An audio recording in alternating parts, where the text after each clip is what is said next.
Hello, welcome back. In the last video, we factored our calculator program using functions to stop code repetition and organize our code. We also learned that functions are not just a scratch thing, but a fundamental building block in general programming. In this video, we are going to start working on a new project, a simple car game, and I'm so excited. This video will be divided into 3 parts, but in this part, we will add all the sprites needed and create the most basic logic for our game. Let's dive in.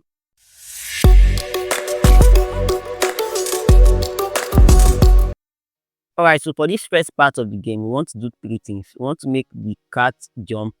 We want to make the car move in and out of the screen. I hope you saw the demo in the intro.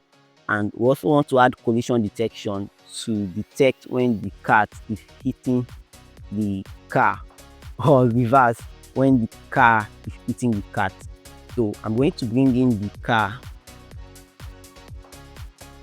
and if you hear me saying cat instead of car, you have to forgive me because cat can sometimes be hard to judge. So I'm going to flip the direction of the car. So I'll go to the car now and want to flip the direction. So I'll click left, right, and then set the direction to -90, and that will do the flipping. So now let's add a backdrop, and the backdrop I want is this 950. All right, I'm going to position the car. I just said car instead of cat. The cat somewhere here, and bring the car down. All right, so let's start with the cat.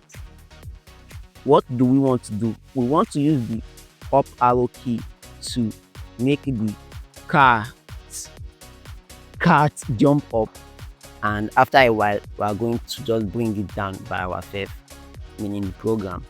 So let's go ahead and do that. We obviously need an event to start the game, so I'll drag in when flag click, and then go to control and take this if then block. Then let's go to fencing, and we're going to use this fencing key that says key pressed. Let's change space here to up arrow key. We are going to use the up arrow key on our keyboard. What do we want to do? We want to change the y-axis by any number. We are going to use 10 for this video. So if I take the cat up, you can see that the y-axis is increasing. So that's what we want to do. We want to change the y-axis by a positive number. So let's go to motion, and we are going to change y by 10.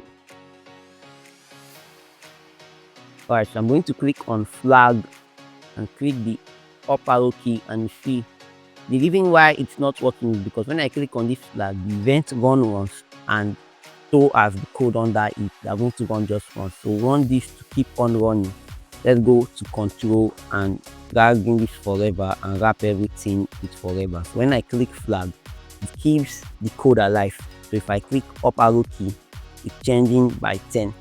So I'm going to stop it and bring it down here. But we want it to just go up immediately we click the up arrow key. So we're going to click up arrow key once, and it goes up to a certain point on the stage, and it's going to come down. The way we are going to do that is that we are going to use this to repeat 10 times block. We can change the 10 there to any number we want. Let's try it and see how far the cat will go up. I'll click on the flag and click up arrow key. So I think at this level it's okay. Now I'm going to stop it and bring it down back.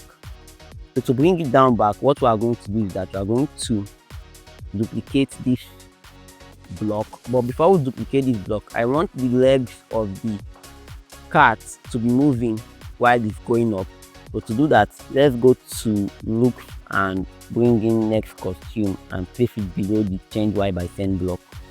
So now if I click on the flag and click up arrow key, you see what it's doing. So let's bring it down now, and all we have to do to make it come down is to duplicate this block, put it immediately under the first repeat 10 block, and then let's change this change y by 10 to change y by -10. So you're just going to bring it back to where it was. If I click on the flag and click the up arrow key. Now it's too fast, so let's slow it down. So I'm going to stop it and go to control, and let's take this wait seconds block and let's use 0.3. And always come back to adjust this. So when I click on the flag, click the up arrow key. So I like the movement of the cat right now. So that's what we're going to do for the cat for this video. And let's go to the car. For the car, we want it to move in and out of the screen. So let's quickly do that. Let's take event. When flag click, of course, we are going to need forever loop because it's a continuous process. And then what do we want to do? We want to change x by 10, or want to do move 10 steps. Let's do move 10 steps instead. Remember, when using move 10 steps, your direction needs to be either 90 or minus 90. It has to be going in a straight line, otherwise it's going to affect the y-axis too. So I'm going to click on this, and you see it's moving, but when it gets to the end it stops. So what do we want to do?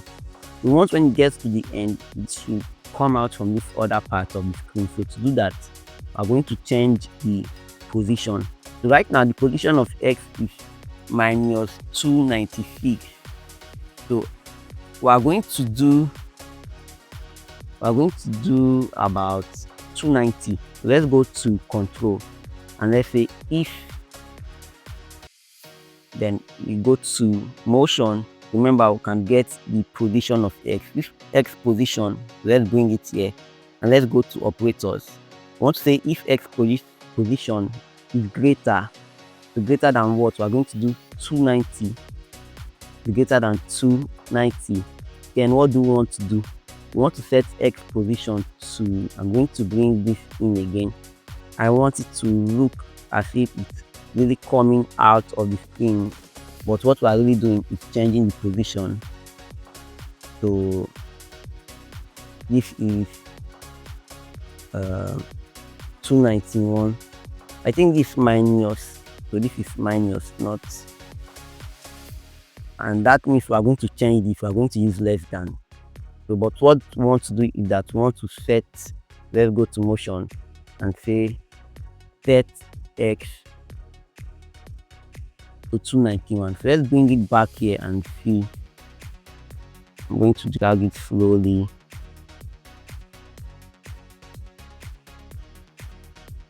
So yeah, it's minus. I got that wrong. So let's drag it back. The operator we need, because it's minus, is less than. So we're going to do, if it's less than minus 290, then we want to set the position back to 291. Let's put it anywhere here, and let's click flag to see if that will work. And it works. So it gives us the impression that the car is going inside the screen and coming out, but what we are really doing is changing the position of the car horizontally. So now we want to add collision detection, and we can do that by just adding another if statement. So let's stop it. Remember, if we go to sensing, we have this block here that says touching, and it can be touching another sprite.